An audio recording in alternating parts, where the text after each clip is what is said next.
Setelah pasca banjir lahar hujan Gunung Merapi, jumlah tim SAR gabungan ditambah untuk melakukan proses pencarian korban dan pembersihan sisa lumpur.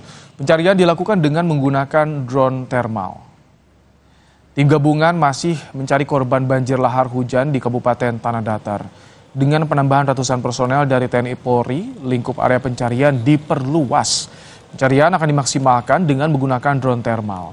Selain itu, pemerintah setempat juga memaksimalkan proses pembersihan kawasan terdampak dengan melibatkan alat berat.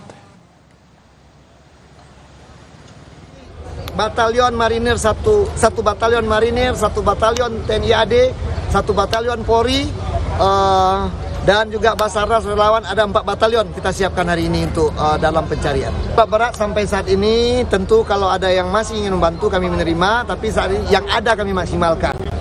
Ya, masih ada rumah penduduk yang belum juga bisa kita keluarkan dari lumpur.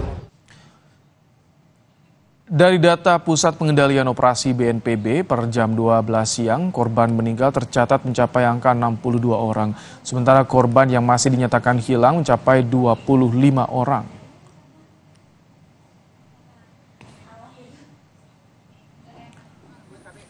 Dibantu anjing pelacak, petugas terus menyisir sejumlah titik untuk mencari korban banjir lahar hujan yang hingga kini belum ditemukan.